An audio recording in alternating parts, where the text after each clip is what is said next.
Hello everyone, welcome to Sonideep classes. तो आज की इस वीडियो में हम क्या करेंगे, increment and decrement operator in C plus plus. C plus plus में जो हम इंक्रीमेंट डिक्रीमेंट ऑपरेटर यूज करते हैं वो कैसे करेंगे।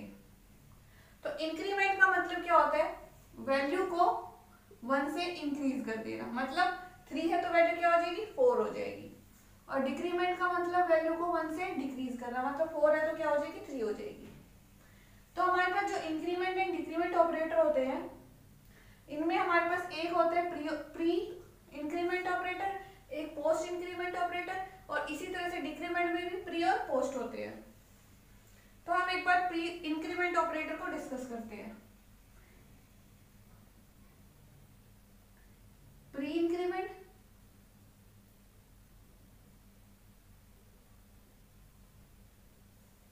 पोस्ट इंक्रीमेंट,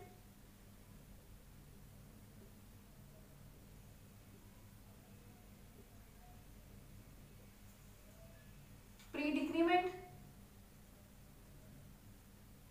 और पोस्ट डिक्रीमेंट। ठीक है, एक होता है प्री इंक्रीमेंट, एक होता है पोस्ट इंक्रीमेंट। इसी तरह डिक्रीमेंट में भी एक होता है प्री डिक्रीमेंट, एक होता है पोस्ट डिक्रीमेंट। प्री इंक्रीमेंट में क्या होगा कि जो साइन होता है, प्री का मतलब बिफोर, पोस्ट का मतलब आफ्टर। तो प्री का मतलब हो गया कि जो हमारे पास साइन है, हमारे पास प्लस प्लस ऑपरेटर है, वो वेरिएबल से पहले लगेगा। यहां आ जाएगा हमारे पास वेरिएबल नेम। फॉर एग्जाम्पल मैं ये ले लेती हूं, ठीक है।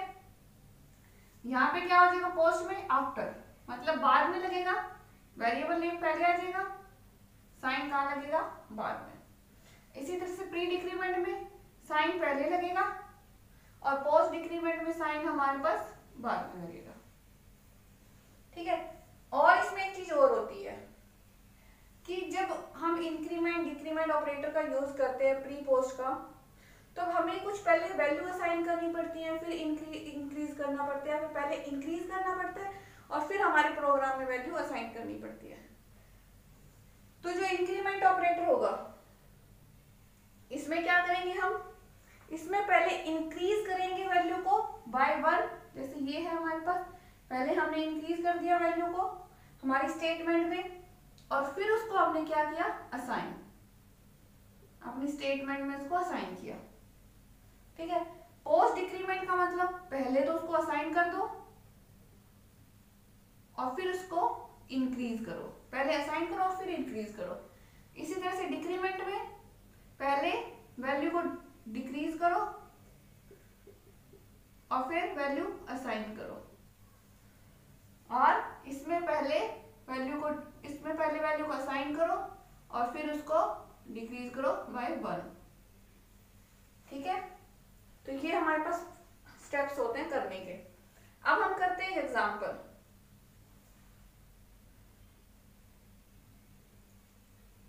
सबसे पहला एग्जांपल हम लेते हैं प्री इंक्रीमेंट का। किसका एग्जांपल ले रहे हैं हम, प्री इंक्रीमेंट का। जैसे कि हमारे पास है, हमने एक वेरिएबल लिया इंटीजर टाइप का a, और उसमें हमने वैल्यू असाइन करवा रखी है कितनी, 5। ठीक है। अब हमारे पास क्या है, integer x is equal to, हमें x टाइप का इंटीजर है जिसमें हमें क्या करना है, 10 में किसको ऐड करना है, प्लस प्लस a को सेमीकोलन। ठीक है। अब क्या होगा, अब हमारे पास अब इसमें ऑपरेटर कौन सा लगा हुआ है, हमारा प्री इंक्रीमेंट ऑपरेटर। मतलब प्री इंक्रीमेंट ऑपरेटर में क्या है, पहले वैल्यू इंक्रीज होगी और फिर हम उसको स्टेटमेंट में असाइन करवाएंगे। तो अब यहाँ पे क्या है, वैल्यू a की 6 है, a की वैल्यू कितनी है, 6। पहले इसको क्या करो, इंक्रीज करो बाय 1, कितनी हो जाएगी, 6 हो जाएगी। अब इस 6 को किस में असाइन कर दो, यहाँ पे इंट x में हमारे पास क्या आ जाएगा, ए की जगह क्या आ जाएगा, अब यहाँ पे जो वैल्यू हमने इंक्रीज कर ली पहले, फिर उसको इसमें असाइन करेंगे स्टेटमेंट में, कितनी होगी 6, कितना आ जाएगा हमारे पास 16। ए की वैल्यू हमारे पास कितनी आई 6 और इसकी कितनी आई 16। अब क्या होगा, यहां तक हो गया। अब हम क्या करेंगे, हमारे पास यहाँ पे कितनी वैल्यू है ए की 6, फिर क्या होगा ए की वैल्यू दोबारा से इंक्रीज, मान लीजिए हमारे पास लूप है तो क्या होगा ए की वैल्यू फिर क्या हो जाएगी 7 और फिर यहाँ पे उसको असाइन करवा देंगे। तो अभी तो मेन इसको समझने के लिए इतना काफी है कि इंटीजर ए की वैल्यू हमने 5 ली, दूसरी स्टेटमेंट में हमने एक्स टाइप का इंटीजर लिया और उसमें हमें क्या करना है 10 और जो हमारे पास प्री इंक्रीमेंट है वेरिएबल जो हमारे पास ए है उसको प्लस करवाना है। तो सबसे पहले हमने क्या किया, वैल्यू को इंक्रीज किया, इंक्रीज किया तो हमारे पास वैल्यू कितनी आई, ए की वैल्यू आई हमारे पास 6 और फिर हमने इसको साइन करवा दिया स्टेटमेंट में यहाँ पे, तो कितनी वैल्यू आई 16। अब हम देखते हैं दूसरा एग्जांपल जिसमें हमारे पास होगा पोस्ट इंक्रीमेंट। ये है, इसी को ले लेते हैं हम, x is equal to 10 plus a plus plus, इसमें हमारे पास कौन सा इंक्रीमेंट लगा है, पोस्ट इंक्रीमेंट, ठीक है। प्लस प्लस हमारे पास क्या है, हमारे पास बाद में लगा है वेरिएबल के, तो यहाँ पे क्या होगा, और जब बाद में लगा है तो इसका मतलब हमें पहले वैल्यू असाइन कर देनी है। तो स्टेटमेंट क्या है हमारे पास, ये है, इसमें आप डायरेक्ट वैल्यू असाइन कर दो, 10 प्लस 5 कितनी आ गई इसकी वैल्यू 15। अब क्या करना है, अब वैल्यू को इंक्रीज करना है, तो यहाँ पे क्या आ जाएगा, ए की जगह 6 आ जाएगा, ठीक है। यहाँ पे क्या आ जाएगा, ए की जगह 6 आ जाएगा। तो पहले वैल्यू हमने अपनी स्टेटमेंट में असाइन करनी है और फिर इंक्रीज करना है। अब हम देखते हैं नेक्स्ट,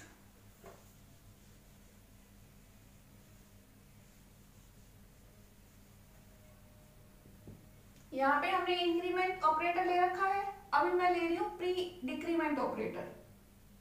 कौन सा ऑपरेटर ले रही हूँ, pre decrement operator. Pre decrement operator में क्या होगा, पहली वैल्यू असाइन जो हमने कर रखी है ए की वैल्यू 5 वो पहले डिक्रीज होगी बाय 1, डिक्रीज होगी तो हमारे पास क्या आएगा, यहाँ पे ए मतलब 4 5 है, पहले वैल्यू डिक्रीज करो बाय 1 तो ए की वैल्यू क्या आएगी 4। अब इसको इसमें असाइन करवाना है स्टेटमेंट में, तो स्टेटमेंट क्या है हमारे पास,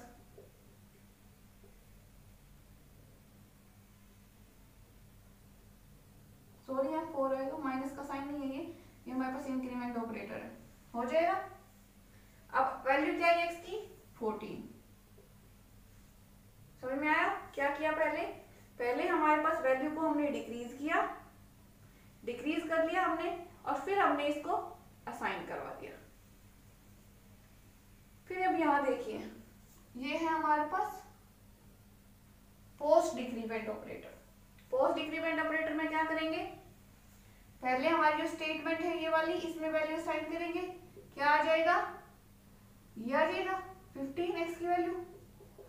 अब वैल्यू को डिक्रीज कर दो तो ए की वैल्यू क्या आ जाएगी 4। तो ये है हमारा इंक्रीमेंट एंड डिक्रीमेंट ऑपरेटर। हमने देखी प्री इंक्रीमेंट होता है, पोस्ट इंक्रीमेंट होता है, प्री डिक्रीमेंट होता है, पोस्ट डिक्रीमेंट होता है। फिर हमने देखा प्री डिक्रीमेंट में हमारे पास वेरिएबल से पहले, बिफोर वेरिएबल हमारे पास प्लस प्लस का साइन लगेगा, ऑपरेटर लगेगा, और पोस्ट इंक्रीमेंट में वेरिएबल नेम के बाद हमारे पास क्या लगेगा, ऑपरेटर लगेगा। इसी तरह प्री डिक्रीमेंट की बात करी जाए तो जो हमारा डिक्रीमेंट ऑपरेटर है वो वेरिएबल के नेम से पहले लगेगा और पोस्ट में वो उसके बाद लगेगा। और जो प्री इंक्रीमेंट होता है उसमें हम पहले वैल्यू को बाय 1 इंक्रीज करते हैं, देन उसको अपनी स्टेटमेंट में असाइन करते हैं। और अगर पोस्ट इंक्रीमेंट की बात की जाए तो पहले वैल्यू को असाइन किया जाएगा, देन इसको इंक्रीज किया जाएगा बाय 1। इसी तरह से जो प्री डिक्रीमेंट है, पहले वैल्यू को 1 से डिक्रीज करो, देन उसको स्टेटमेंट में असाइन कर दो। पोस्ट डिक्रीमेंट में पहले असाइन करो, देन उसको डिक्रीज करो। तो ये क्वेश्चन हमारे पास आ सकते हैं, आपको स्टेटमेंट दे दी जाएगी इस तरह से कि आपको वैल्यू इंक्रीज करनी है, डिक्रीज करनी है, साइन कैसे करनी है। तो हमें समझ में आ गया। हमने इसके एग्जाम्पल भी समझ लिए कि हमें इसको किस तरह से अपने एग्जाम्पल से हम इसको सॉल्व कर सकते हैं। थैंक यू बच्चों।